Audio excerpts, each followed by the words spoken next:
The following is a presentation of the Matt Talk Podcast Network. You've always got time for Short Time. Hey, it's Mario Lopez. David Taylor. Brent Metcalf. Johnny Hendricks. Tony Ramos. Bubba J. Mike Golick. Matthew Modine. The one and only Chael Sonnen, and you are listening to the one and only Short Time Wrestling Podcast by the often imitated and never duplicated Jason Bryant.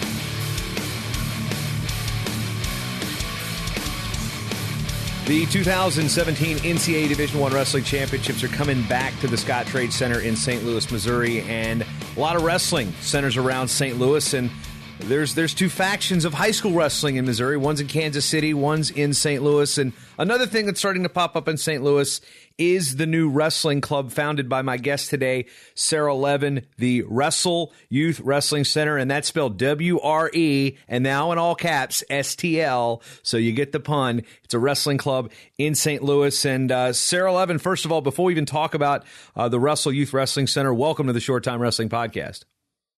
Jason, thank you very much. It's an honor. You're doing great things, and I am just honored after all these years of our friendship to be able to be on your show. Yeah, and folks, Sara is probably one of my biggest critics and one of my most, trusted friends when it comes to the sport of wrestling. So when you get criticism from one of your closest friends, there are situations where it kind of puts things into reality. Like, there'll be a situation with a work question when I was in between gigs, and she's like, how are you letting this happen to you again? I mean, she's just so real about things, and I've always appreciated her candor and her friendship over the years. And now I have an opportunity to not necessarily pay it forward, but to give Sara a platform here to talk about what she's doing in the city of St. Louis with the Youth Wrestling Center. We're going to go into details on this later, so let's just give you the quick version before we really get into it. It's a nonprofit youth wrestling club to make a difference in the lives of 8-year-olds through 8th graders in the city of St. Louis. And Sara, you grew up in St. Louis. This is a town, you work the Fan Fest every time the NCAA's there. I mean, this is a city that really is as deep in your DNA as you can get. Absolutely. I am very proud to be from St. Louis. And I was very proud when I moved back, when I left the Hall of Fame to pursue a little bit different direction, take a little time out from wrestling being my main focus in life. And I moved back to St. Louis. And now that I have some roots and I have spent time trying to get back into wrestling, this was an amazing opportunity to give back to the sport, give back in St. Louis, in the city that I absolutely love, and to make wrestling more of a focus in my life again, full time. Now, we have people that start wrestling clubs because they want to be coaches, or they're looking at it from a financial situation. You were never an active competitor, but you were around the sport for a very, very, very long time, through high school, through college, through working at USA Wrestling, and as you mentioned, the National Wrestling Hall of Fame. What made you want to start a wrestling club for kids? Oh, well, really, I just want to be able to go on Sunday and yell in the corner. Like, that's all I want to do. Of course I want to be a coach. No. For me, you're right. I was never an active competitor, and but it got in my blood. I mean, I feel as much a part of the sport as an athlete. And no, I do respect what an athlete goes through to actually get on the mat, and there is a difference. But I have given my life to the sport, in many ways, and I got involved with the sport when I was a freshman in high school in St. Louis, and I continued on to Indiana University and was a manager. And the sport, I believe very strongly that anybody who participates in the sport of wrestling in any capacity is better for it. And so for me, creating an opportunity to introduce kids to the sport, to instill those phenomenal character traits that come with the sport. Even I learned those character traits from the sport. And so being a part of it, being around these amazing athletes, these amazing coaches, the referees that we have, across the board, we're a sport that is strong, and it teaches so many things. I mean, I'm sure we'll go into it in more detail. I could go on and on, but for me, this is an opportunity to share a sport that has molded me into who I am today. You know, a lot of the things about wrestling that are great are the relationships we've developed over the years. And you have a longstanding relationship with Randy Couture. You did a book with him called The Last Round, where you took an artistic view of his last fight and brought it into life in pictures in a way that hadn't been done before. Explain that relationship with Randy and how that's also been able to bring him back into wrestling and also bring you into wrestling, where you guys have kind of, had a beneficial relationship as friends for all these years. Yeah, Randy he's been one of my oldest and dearest friends since he was competing in wrestling. And obviously I was a fan of his before we got to be friends, following him through Oklahoma State. And then we got to be really good friends. And throughout the years, we've been there. We just sort of have maintained this friendship. It's not always active. It's sometimes dormant. But through that, when I left wrestling and went to pursue some other avenues, I ended up in grad school pursuing a master's in art, in photography and graphic design. And for me, I always felt like Randy had a story to tell. I mean, he is a guy that changes his life, who's able to start new chapters in his life very cleanly. It's amazing how he progresses and moves from one thing to the next, clearly as chapters. And so for me, when I knew that his last fight was coming up, I've been there for all of his fights. I supported him. That's how I was introduced to MMA.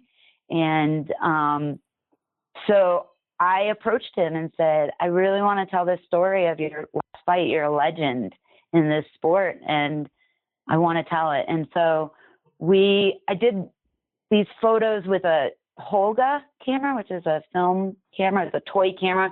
And I wanted to do that because the Holga is real simple and raw, and that's very much like what wrestling and fighting are. And it was very intimate.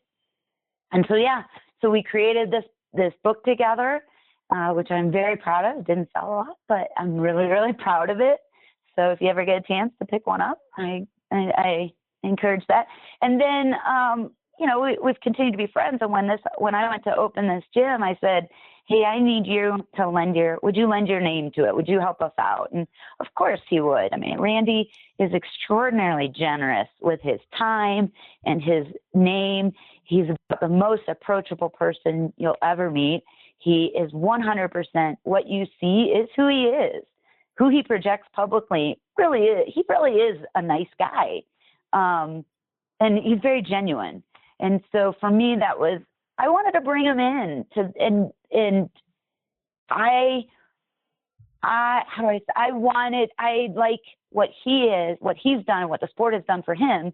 I wanted to identify that with a club that I'm doing. He represents us well. So then we were able to do our grand opening around him being in St. Louis.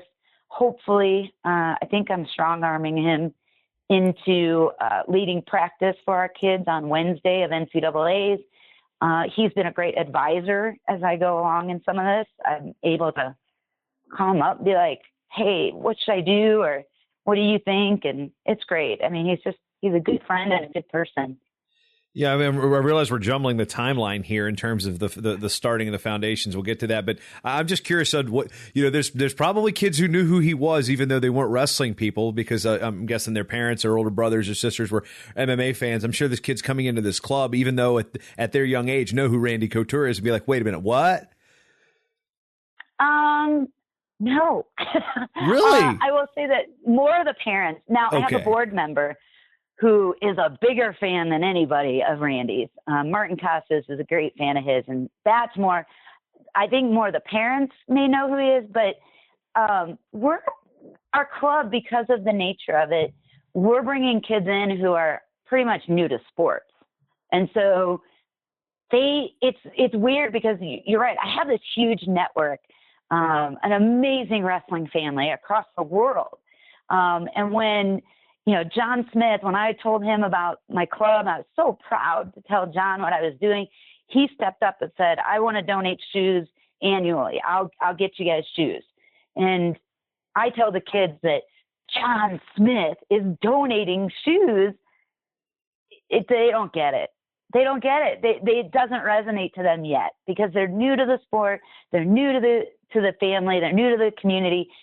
These are kids that are just getting in and getting on the mat and just becoming athletic and physically active and learning the sport. And so they don't know the culture of it yet. And as much as I want to introduce them to that part, it's more important for me to get them to just show up and wrestle.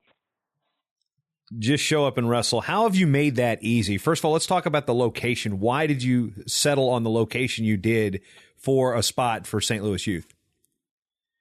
So we originally were looking at like a high school maybe, but we our board decided to make a very big investment and ensure that we had our own independent location.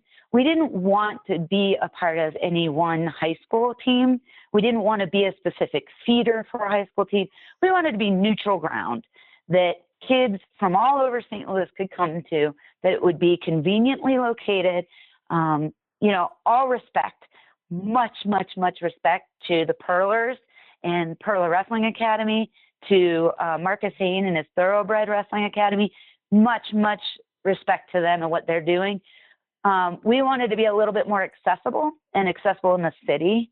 They're out further in the county, and so it's a heck of a hike to drive out to them. As well, it's a much bigger financial investment. So we wanted to do something that was conveniently located in the city, easy to get to, and on neutral ground, if you will. So no one was going into anyone's territory or anything like that, and everyone felt comfortable coming there. So we found this great location.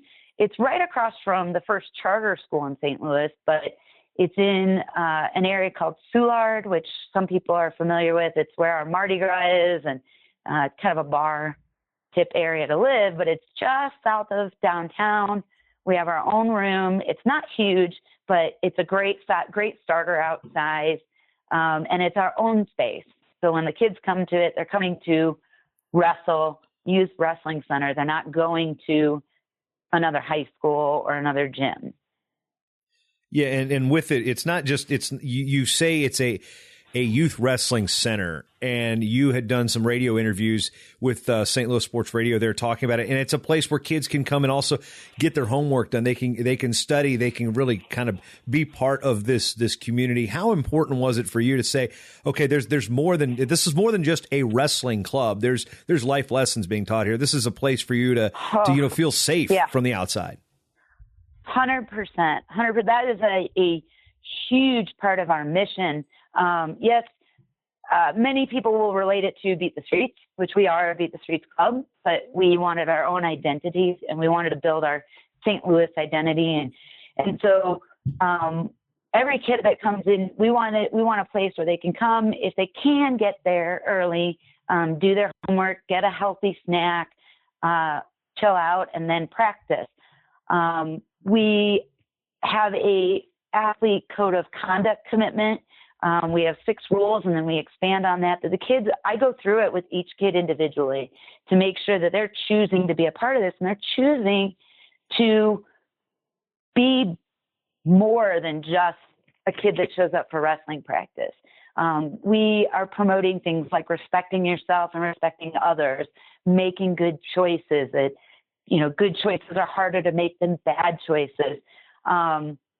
To be present and worry about what's in front of you right here, to make this space a place. That's one of our rules. One of our 6 rules is make this space a place, that we want them to fill the place with energy. That's not just some empty space they're showing up to, but that it's filled with energy. And we are introducing a club ownership model where the kids have some ownership in it, that they take responsibility for the success of our club. So we have relatively short practice of an hour, and then 15 minutes that is allocated for their club chores. And they're required to get 4 points a week in order to participate. And those club chores are they're mopping the mats, they're cleaning the bathrooms and taking the trash out and sweeping and vacuuming and all of that. And then that's going to then, as we grow, spill into community service time too, that we want our club to be able to go out and do volunteer work in the community and really represent the sport of wrestling for what it is, with great respect, and to build good people. We're not just about building good wrestlers. We want to build good people. So, we definitely are more about the participation and more about the choices that you make and how you act, and to lead by example, and show people that even when you're outside of this wrestling room, you're a wrestler and you need to act like a wrestler. And that means to be above some of the silliness that happens, and to be strong and make strong personal choices and be confident in who you are. So we work hard at that, to make sure that our kids know that their behavior, their choices, and who they are inside matters just as much as their success on the mat. We're talking about the location and the foundations. One thing that did seem to be a natural fit, and it's a play on words, it's almost a pun, but it's the name of the club. You could not find a more fitting name than what you came up with, and the letters are just staring you right in the face. I mean, was it just an epiphany that pops in your head one day? Be like, wait a minute, STL, wrestle. I mean, how did you get the name? When was that light bulb moment? When did that go off? Well, I mean, my board said I'm the Don Draper of wrestling. I mean, I'm just that good, Jason. I mean, of course, for me, it was. You're also talking to somebody who's never seen an episode of Mad Men, but I know exactly what you're talking about. Oh, sorry.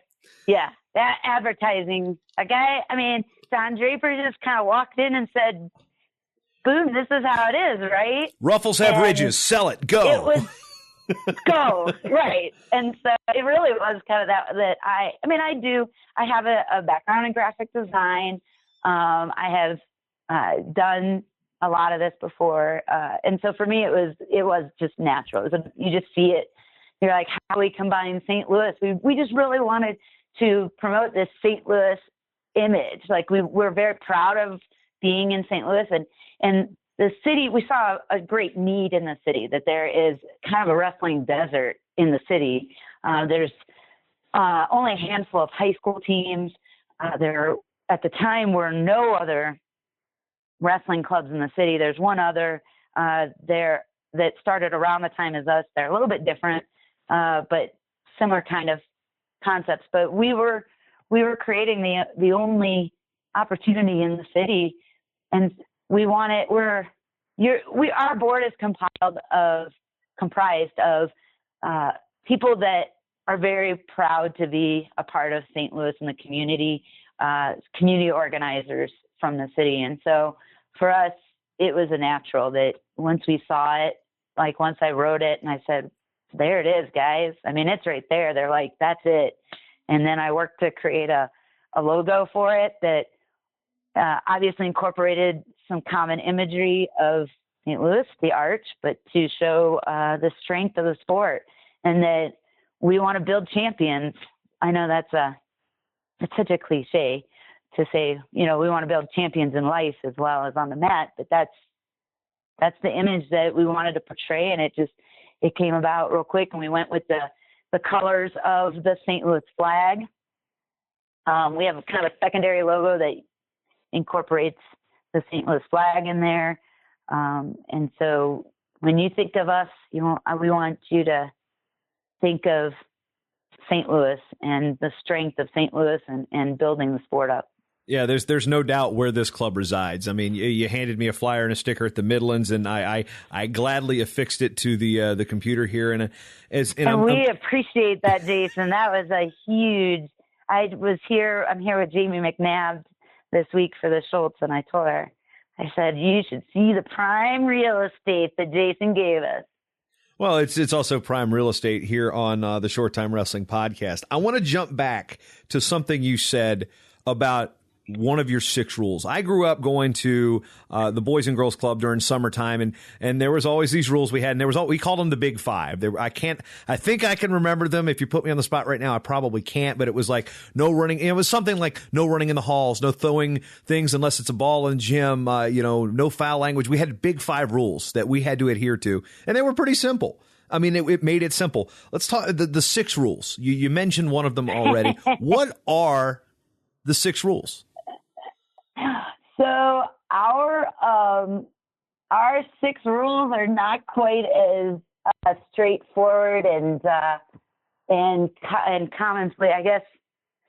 I went a little out of the box on a couple of them, and so for us, our number 1 rule, it's not no running in the hallways. Our number 1 rule is don't be dumb. It's simple. Don't be dumb. It's something that I have told kids forever. It's sort of a mantra of my own to tell kids, don't be dumb. You're smart enough. It's not a question of intelligence, though. It's more or less common sense, right? It's right.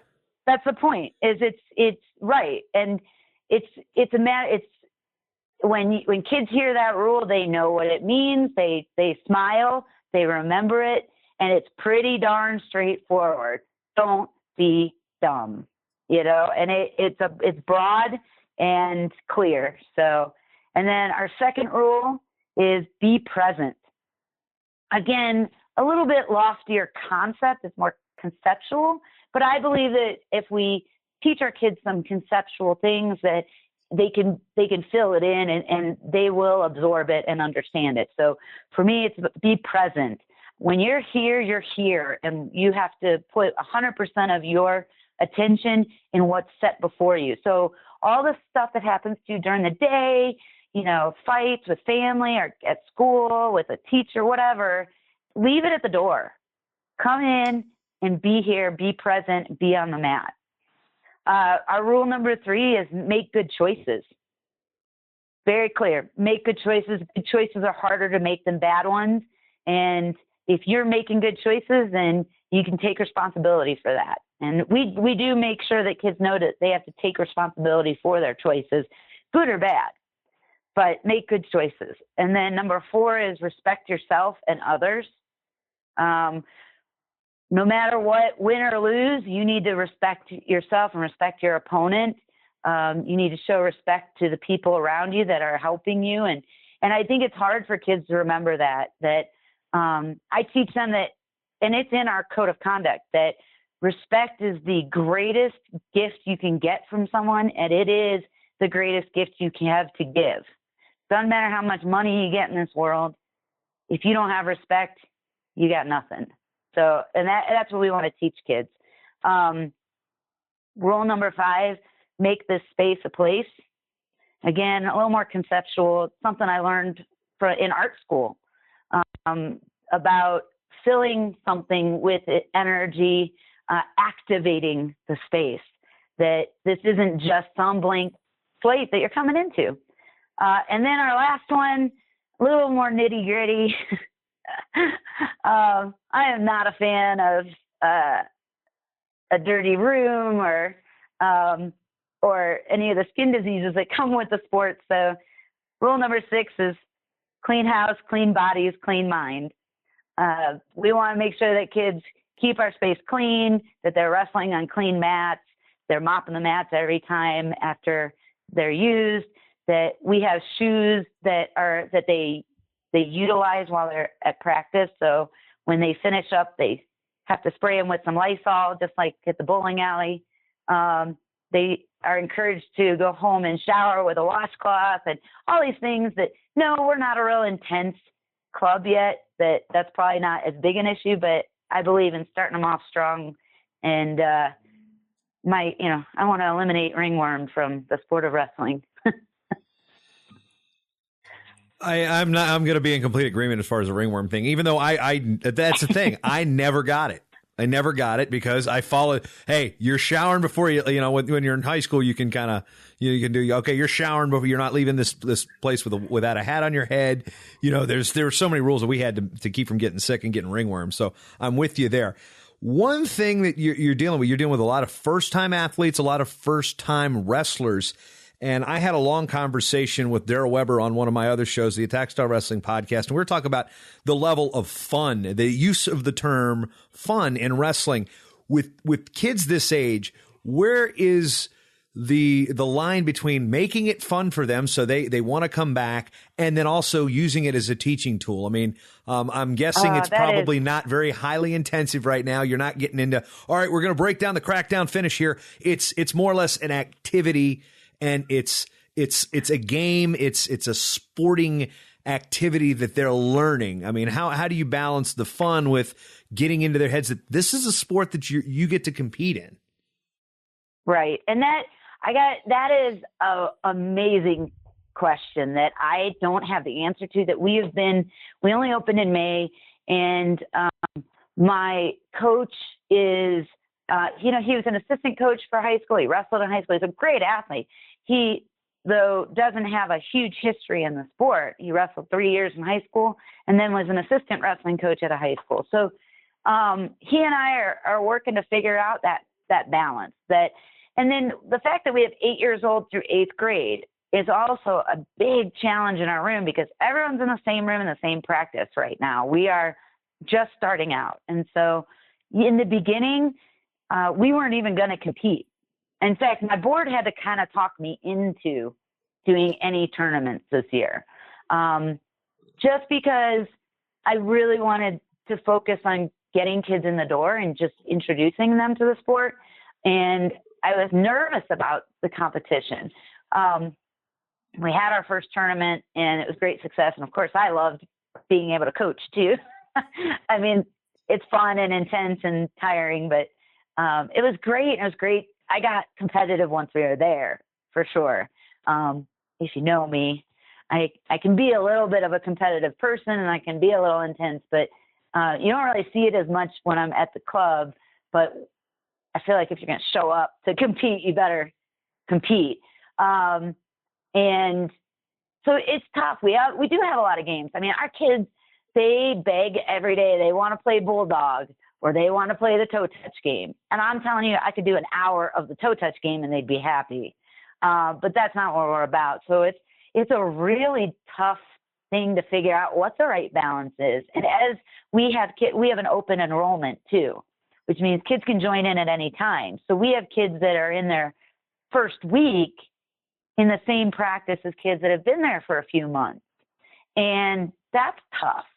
And we have kids with very, very different skill levels too. Just general body control, general athleticism differences. And so it is tough. And that's been one of the hardest things to figure out what is the right balance. And we try, our bread and butter is sort of that 10 to 12-year-old. So the practice kind of goes for them, and the people on either end have to make it what's best for them. And we are focused on making sure that kids know that we're constantly saying, be a good partner and help everybody in the room get better. So I think it's a kind of a team thing that we're just, the biggest things show up, and then we try to figure out what the right balance is. Now, it looks like we're going to be adding a practice on Tuesday nights that might be a little more competitive, a little more active. A young man who just moved to St. Louis a year ago, he wrestled at Ohio State, Jeremy Sanders. I don't believe he was a starter there, but he was part of Tom Ryan's team when they won second place, and he's from Columbus, Ohio, a longtime wrestler. And I'm really excited that he was looking for a volunteer opportunity. He was looking for something to get involved with the sport again, missing that, and he found us.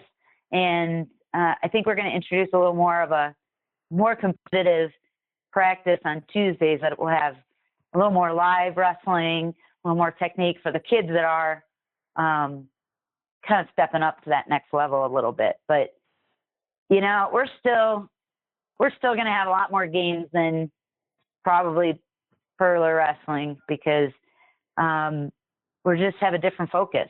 That's what our whole mission is we don't need to be an elite club. We're a grassroots club. So it's okay if they play a little more games in our room. And what it sounds like the games that you guys have are more or less, Jake Herbert will use this term a lot, physical literacy, base wrestling type of stuff. I was just going to reference them. Yes, I watched a lot of their base wrestling stuff on YouTube, and what Jake Herbert and Andy Rovat are teaching, it is base. It's the basics, and you show them the muscle movements, and you do some games and drills that give them that muscle memory for the technique and drills that they're going to learn in the sport. And so, yes, we play a toe touch game because it helps them to get a better shot, and it teaches them to move their feet and about, better sprawling or just even move your feet and that movement. And so for sure, I mean, the base wrestling, we're doing a lot of tumbling as well, trying to get the kids better at tumbling because all of that is about body control. And Jake Herbert talks about every wrestler needs to learn how to do a backflip. And the reason is because if you can do a backflip, you have a lot of muscle control in your body. And the muscle control and body awareness makes a pretty slick wrestler. And so it's kind of a base skill in wrestling.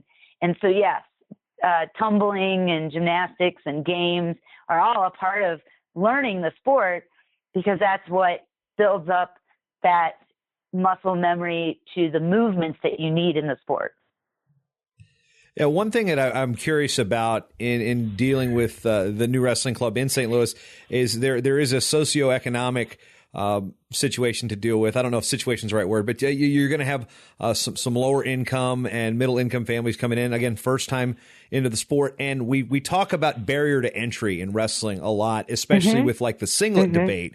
What have you discovered that has been maybe not necessarily a barrier to entry in wrestling, but a barrier to entry in any sport, and something that the Youth Wrestling Center has done to kind of to knock down that barrier and say, you know what, this is one more sport that, no matter how much your family makes, you can compete in. Right. So the singlet debate is real. Let me start with that. That is real, and that is definitely a deterrent for kids to get involved. We have a kid that we didn't tell our kids that they had to wear singlets for their tournament. We're not forcing them to. We're not buying club singlets. Luckily, another club in the area donated they got new singlets this year, and they reached out to me and donated their I don't even want to say old singlets because they're in great. I mean, they look used. Brand new. the gently used. I mean, they are. I was so surprised at what we got. And so, yes, our kids wear singlets inside out to compete in. But we didn't make them wear that. And we don't want to force that because it really was. Kids walked in the door. It was like, I don't have to wear that, do I? And no, we don't want that to be a deterrent for their participation. But also, we've made a real big commitment thanks to a very generous initial grant donation. We were able to do this. And so part of that is that we're committed that financial situation will never be a hindrance to participation. So we've made it a very, very, very affordable sport. It's not that we're geared only towards disadvantaged youth, by no means. We have a amazing diversity. The members of our club are extremely diverse. I'm proud of that every person that walks in the door brings something new to the table and is unique. And but we still wanted to make it affordable. And so we are charging by the quarter. We're doing quarterly enrollment fees. And if you live in the city of St. Louis, it's only $25 for 3 months. And if you live outside of St. Louis, it's $75. And with that, we are providing a USA Wrestling card, which carries secondary insurance with it. We are providing them with shoes, gear, headgear. ASICS has generously donated. Cliff Keen has donated. Dolomer donated mats and wall pads. Thank you, Dolomer, very much. So we are able to make it an affordable sport for kids to try out. It's tough. It's such a tough sport that if you have to make an initial commitment the way you do with football, soccer, some of these other sports that are, it is expensive as a parent. I am so glad I'm not a parent to have your kids in sports. And so we just want to make it an opportunity for kids to introduce to the sport, and not have to worry about the fact that mom and dad may or may not be able to afford it. And certainly if there's somebody that came to us and couldn't afford even that, we would find a way to scholarship them. We have had people out there volunteering to scholarship. In fact, the MMA website that I shoot for is sponsoring one of our kids. KnuckleJunkies.com is actually going to sponsor one of our kids and bring him some gear. He's so excited that he's going to be a sponsored athlete, just like the fighters he sees and stuff. So, we just don't, the sport doesn't have to be expensive.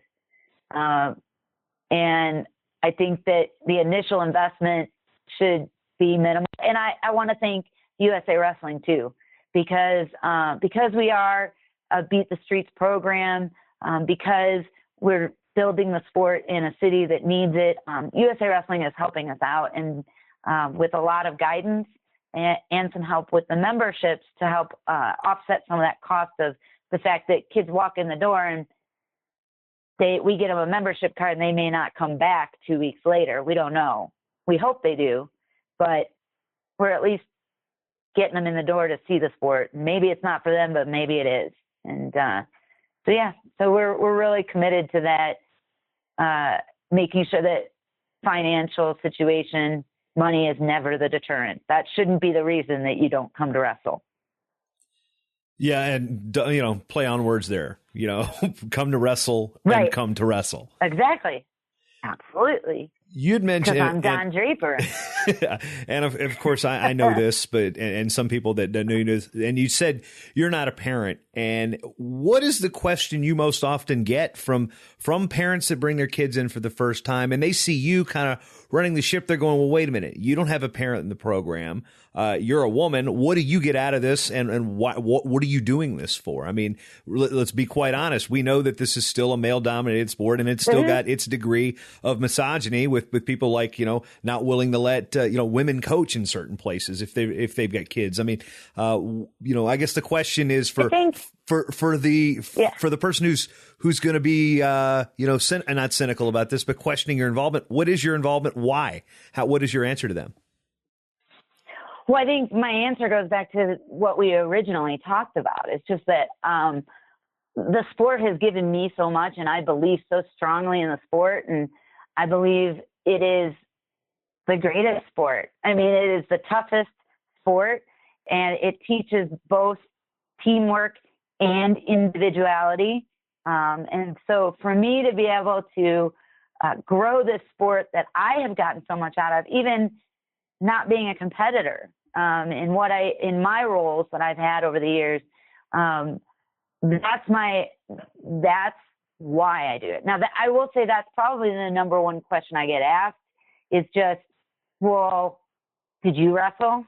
And what's your background in the sport? But honestly, I think that the question doesn't get asked to me that much. I do think sometimes if I send an email response, if we get contacted on our website and I send an email response, there's times I don't get a response back, and I have to know that there may be some preconceived notion that there's a woman running it, but I I've never been one to really rely on that. I mean, when I was hired at USA Wrestling, at the time, it is not like that now, but at the time, I was the first woman to work directly with the sport, like directly with the athlete. The women at the office were, support staff and not outside of the office working directly with the sport. I came to the table with a background in the sport. 5 years I was at Indiana University as the manager, the only woman around for most of the time. And I'm okay with it. I just believe that if you do good work and you're doing the right thing and it doesn't matter. And I think part of how our board at wreSTL, how they made me president of the board as well, before I was hired as the administrator too, we kind of went around the table and it was like, well, who has the biggest wrestling background here? Well, Sara does. And who's the oldest here? Sara is. Oh, I'm sure you love that. What? I said, I'm sure you love that one. Yeah, that was more hurtful than, well, who's the only girl? Who's the only woman? That was a little, that stung a lot to realize that I was the oldest person at the table, for sure. But, I'm sorry, I'm just dying of that. No, it stung because I don't think I look older than Martin, but I didn't know I was older than him. I hope he doesn't hear that. So, he's going to. But then it was like, our Rue Yawitz is the other partner in this, and he's really my partner doing the work with me here. And Rue said, this is great. Now we've got a female-led organization, and that's going to work to our advantage. That's great. And so I don't know if it's such an issue. I get out on the mat with the kids occasionally, but I'm not a coach and I'm not a wrestler, and I'm learning too. But you've been around it so much. You can look at there's certain things that you can see. You'd be like, you've been around this for 20 something years. You're like, yes, I know that position. You need to put your head here and your hand here. That just happens. I want to give credit, but I would really like to give credit to the coaches out there that are good coaches too. And that, it is much harder to break something down into, I know what looks right, but it is much different to break it down and say, this is your head position, your hand position, your outside here and turn here. I mean, to break it down into the specifics, that's technique coaching. Now, I do bring to the table the other side of coaching, the mentorship. And I think that's where I am shining, and I'm balancing out with our coach on the mat, that I am there, I'm mentoring the kids, I'm leading them, I am encouraging them, I am making sure that they are not getting water breaks in the middle of it, that they're getting back out there, that there's a difference between hurt and injury, and that, okay, wipe your tears, not get back out there. And, you don't cry on the mat, you don't leave a match crying, like, it doesn't matter, like, get out there and finish strong. And these are the things that I bring to the table. And, Mike Haggerty has been my greatest advocate and advisor through all of this. I reach out to him, and anyone who knows who Mike Haggerty is knows that he is pretty much the best our sport has to offer in every aspect. And he's a great coach, and I feel, and he has encouraged me to be a great coach. But in the end, my role in coaching is different than a coach on the mat doing technique. And certainly, yes, I know, and I can get in there, and I get out there on the mat with them, with the kids, and help for sure. And I can do a drop step or a penetration step for sure, but I'm sore for 2 days, and it's not my strongest suit. I would like to think that the mentorship and encouragement and to toughen the kids up is more my strength, which is what I've learned from the sport in the last 25 years. So. As it involves the club, the website is wreSTL.org. That's wreSTL.org. Still a work in progress, as is the club. There's a contact form on the website to get a hold of Sara and the crew. If you want to make donations, how can they help out? If you're in the St. Louis area, you're sitting there, you're gonna listen to this while you're at the NCAA championships, and you're curious about helping out with the wreSTL Youth Wrestling Center. How can they get a hold of you? How can they make donations? What can people do from inside St. Louis and the state of Missouri, and those coming in for the NCAA championships who believe in what you're doing for kids? How can they get involved, and how can they help? I would say right now, the best thing is we need donations. We have in-kind donations, as I said, of shoes and gear. And so for us, it's about keeping the lights on and paying the rent. So it's not real glamorous or pretty, but writing a check is a huge help to us. That's what helps us to sponsor kids and get them what they need to continue to participate. We will be introducing a mentor program called the Mo Mentors. Don Draper again. Get it, M-O? Yes, I get it. Ha ha, funny. Very wreSTL. ingenious. Okay, so anyway, so we will be doing that where we'll want professional or, role models in the community to come in and help the kids with homework, mentor them. We have some professionals who have donated their services. With this amazing doctor.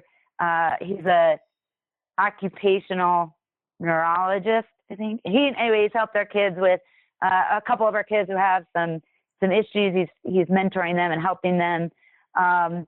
And then right now we're not as in need of people like on the mat volunteering to wrestle, but we need kids. That's the other thing. If you've got a son or daughter or a niece or nephew or little brother or little sister, get them involved, get them to our club and sign them up. That is the best thing that you can do to help our organization is get kids in the door. We'll take it from there, but get them in the door and get them, tell people about our club so more kids can be involved, more kids can sign up, and more kids can grow from the sport. All right, Sara, the serious part of the interview is over and done with. Now comes the fun part. Are you ready for a rapid fire of 10 questions? No, yeah. I'm not supposed to do that. Yeah, this is the short time thing. You got to do it. It's about wrestling. So we talk enough about this. You should not have to be prepped for this. You're going to be ready for this challenge. I thought I was exempt. Nope. As a matter of fact, I like the fact that you're not somebody that's going to be able to pull on like, well, I wrestled this match one time. You got a different insight than most of our guests. So you know what? I'm not letting you off the hook for this. So you ready? Okay. Go for it. 3, 2, 1, 0. Question 1. Who's your favorite person to follow on Twitter? I don't get on Twitter. All right. Question 2. I won the Olympic gold.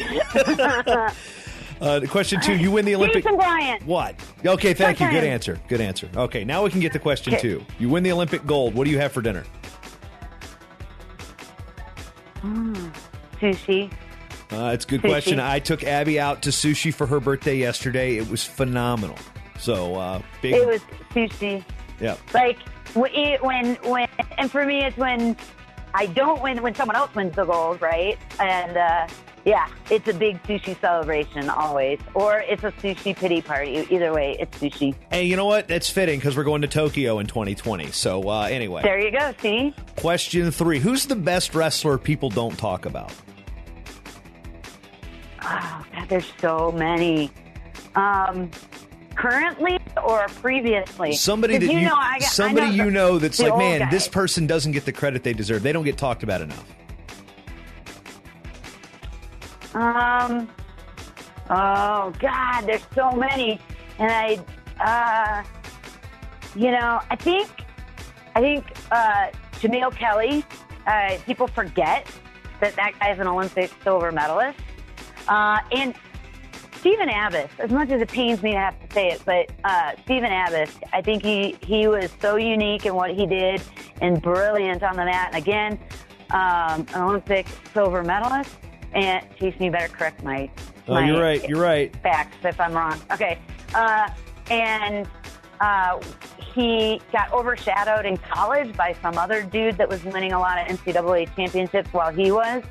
And so, I guess that's a good point. He was overshadowed by Sanderson quite a bit in college. So I don't think you need to. He's a three-time NCAA champion, one of the slickest wrestlers I've ever seen.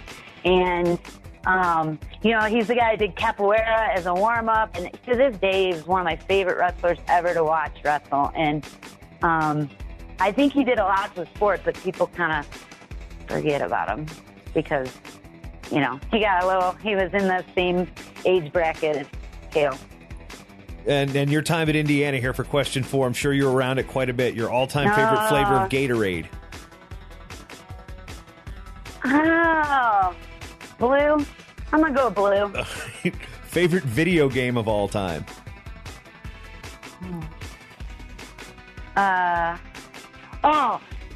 Pitfall. Yes! I used to play Pitfall a lot.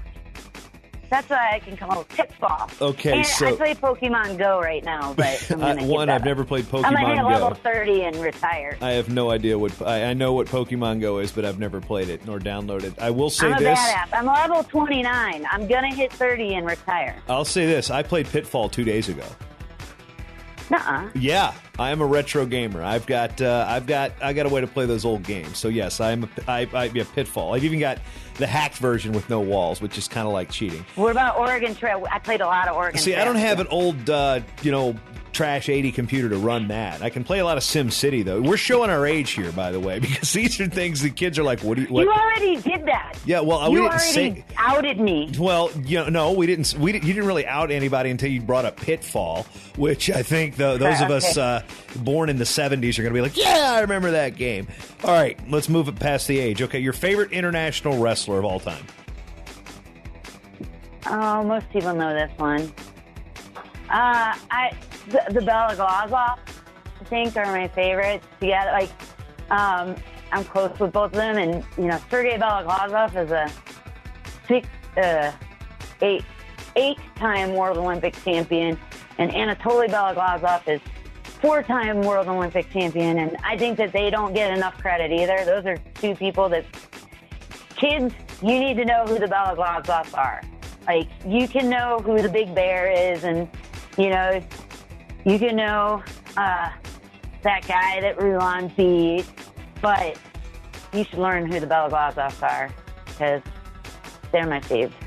I mean, I think some of that comes with history, too, as we've basically stopped the timer because these questions, the answers have gone long. But sorry. But the thing is, you've got a generation of kids who were born well after the breakup of the Soviet Union. So you have to explain to them what the Soviet Union was, then to explain the dominance of Bela Glazovs, because they had to make the team that many times in a row just to win that many times in a row. So yeah, that's impressive. Okay, question 7.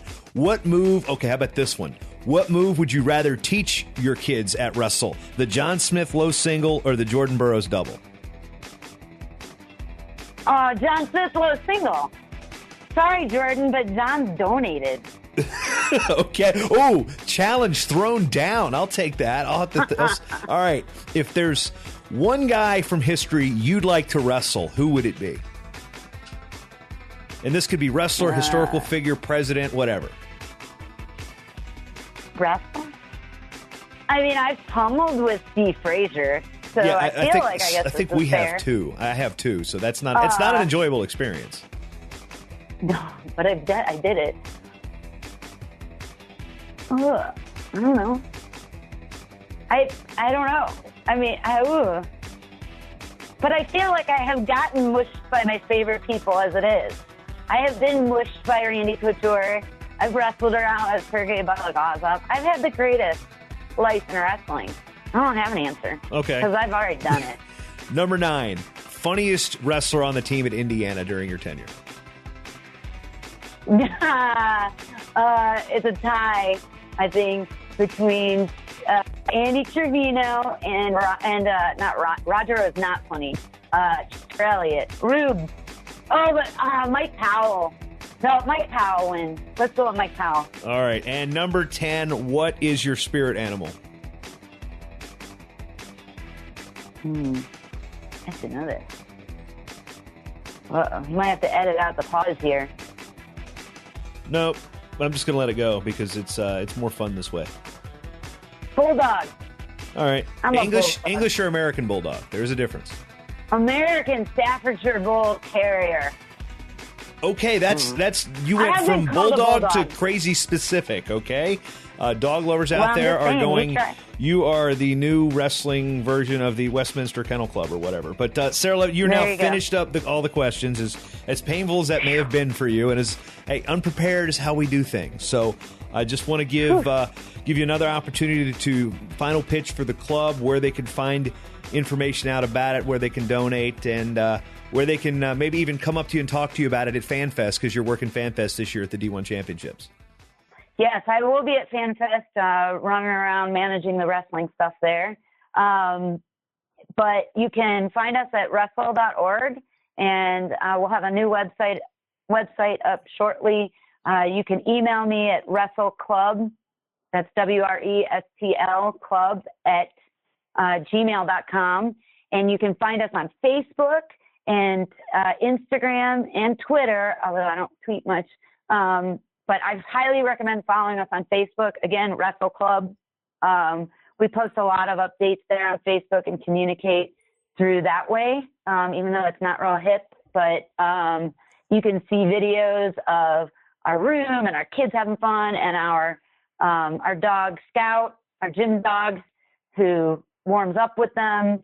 And you can certainly send donations either by PayPal at wrestleclub@gmail.com, or write a check or contact me, and just reach out. If you know me, you know that it's not hard to get a hold of me, and we would love to get people involved and come and meet our kids and check us out. And Wednesday at NCAA's, we'll have a practice that people can come visit with Randy Couture, I believe. I'm going to commit them to it now. Randy, you're going to lead practice Wednesday at NCAA. You can't get out now. All right, Sara. It's always a pleasure talking wrestling with you, and thanks for coming on to tell us about your new club. Thank you, Jason. I really appreciate it. It really is an honor to be a guest on your show. I don't think you realize how much of an honor it really is for me. So thank you. Well, it's also an honor that you were very hospitable to Kyle and I. We'll still remember that trip to St. Louis in 2009. And Sara took us out to like the best gelato place I've ever had in my life. I bought 2 pints home because we were staying at Sarah's house prior to the NCAAs, the day our hotel room opened up. And those pints didn't make it past that night. They were that good. So, Nice. Sara knows hospitality and St. Louis. Anytime. Chateau de Slevin is open to the wrestling family, always. You are listening to the Short Time Wrestling Podcast with my daddy, Jason Bryant. And speaking of St. Louis, the 2017 NCAA Wrestling Championships, as we know, we talked about it on this episode, and where Sara will be working FanFest. The NCAA Division I Championships are now in our sights. It's February now. We're a month away from getting ready for the postseason. We're a month away from conference championships. We're a month away from the NAIA championships in Topeka, the Division IIIs in the wonderful city of La Crosse, Wisconsin. Division II is going to be down in Birmingham, our postseason championships. But the Division I championships, the fan guide. Yep, this is what you're going to be hearing about. Already got a bunch of you guys have already jumped in and bought on the pre-sale. But you can get this thing. It's a digitally delivered fan guide, optimized for your phones and your iPads. You can print it out. Just warning you, it's going to be like 200 some pages if you try to print it out. It gets kind of costly if you try to print it out. But The pre-sale is available now for this thing, and I'm working diligently and going to fill it up with everything you need to know. You can get it at mattalkonline.com/fanguide17. If you use the promo code podcast, and this is a promo code you can only get by listening to this show, use the word offer code podcast. When you order, you'll save $5. But here's the thing. I had Adam Amin of ESPN on the show not that long ago. He was the lead play-by-play guy for ESPN for the last 5 years of the championships. He's not doing it this year, but I just want you to listen to what ESPN said about this preview guide and then make the determination if you feel like you should own it, because I think everybody should, not because it's my product, but because the amount of information in here is just phenomenal. So, Mr. Amin, he's got my sales pitch all ready for me. For me, it was the quintessential preparation manual for wrestling, because it had historical notes, it had contextual information, leaderboards for this year, background on a lot of these guys. I would highly, and trust me, we did not take it for granted, the fact that you were gracious enough to help us out with those, JB. I promise you that. I would highly recommend it for anybody who has an interest in background, context, history of the championships. I would wholeheartedly recommend it. The new voice of the wrestling championships for ESPN is going to be Mike Cousins. You were the first thing I brought up, JB. I said, talk to this guy, find this guy. He will have some information for you that is going to be invaluable. I showed him last year's guide that you had put out for Madison Square Garden, which was just excellent, and Mike was blown away by it, and I wholeheartedly stand behind it. You do such a great job with it, and that's why your guide is so great, JB, honestly, because we can start big picture and get the information as we go forward in the tournament, but also have that context and that background to work off of. I'm not blowing smoke, man. That's such a helpful thing. That's how I would want to organize information, like the everything you need at your fingertips. I'm not using everything that you put out there, but everything that I could possibly need is out there. And I really, really do stand by a product like that. And I stand by the guide because of the knowledge that we can glean from something like that. That's how we want to prepare. We want to prepare in that regard. So I appreciate it. I mean, I didn't even have to pitch that to the guy. He said that on the show. And basically, yeah, I did ask about it, but boom. Adam Amin, first class guy standing up. So you want the stuff that the experts are going to need. And I mean, you're already a wrestling expert because you're listening to this show. You're already a junkie. So this is something that just file under your junkie hat. Like, this is a necessary thing for you to read and have at your fingertips. It's going to save you so many searches.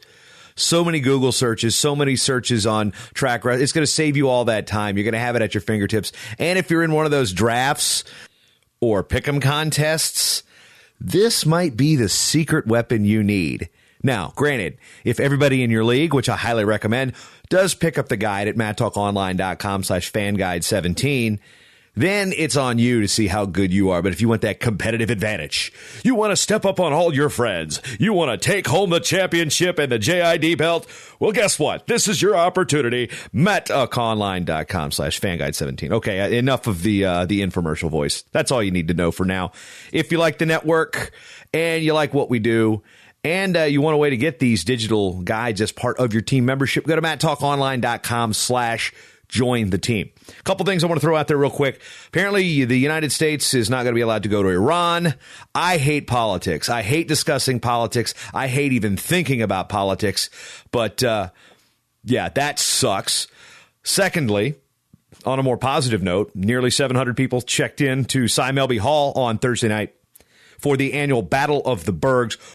Wartburg, number 1 in Division 3. Augsburg, number 2 in Division 3. These two teams have set the standard for Division 3 wrestling. Won every single Division 3 championship since 1995. Have won every National Duels championship since 2002, since the creation of that tournament in Division 3. And they wrestled a great duel. It was 31-9 in National Duels in favor of Wartburg. This thing came down to heavyweight, and it was a great duel, great loud action. Augsburg brought me in to do the PA system.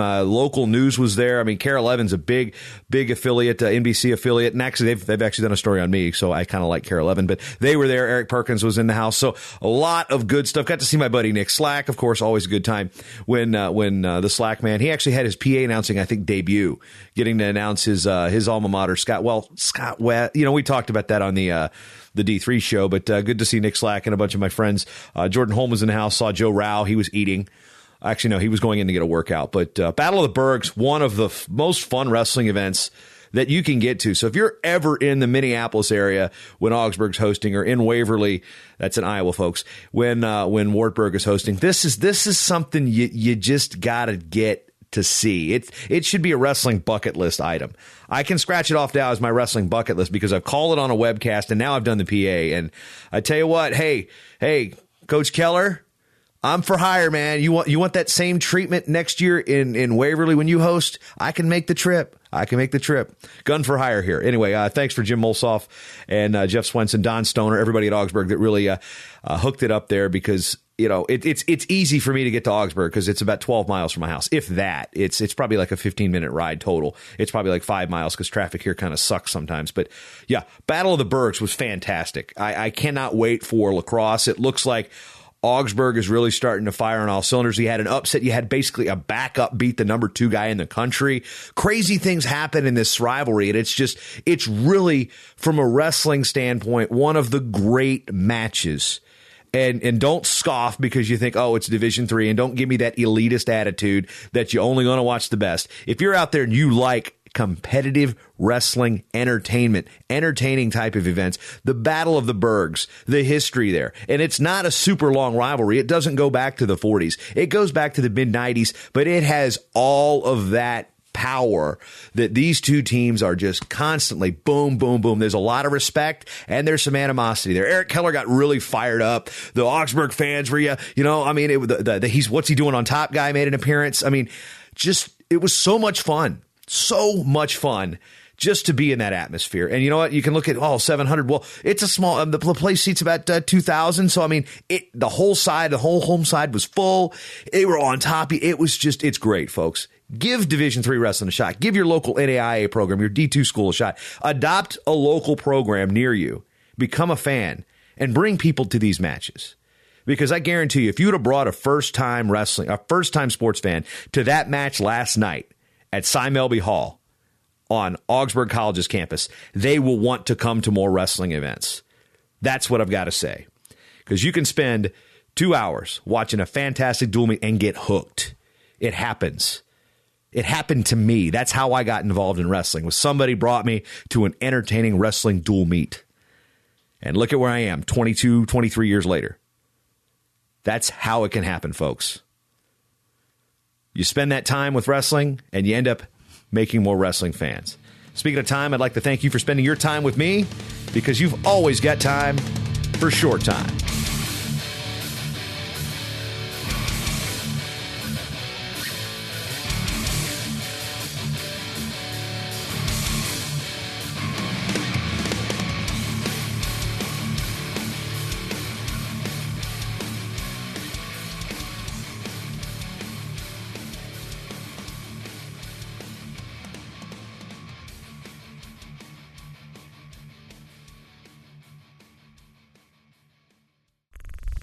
Show is part of the Matt Talk Podcast Network. For more wrestling podcasts, head over to MattTalkOnline.com.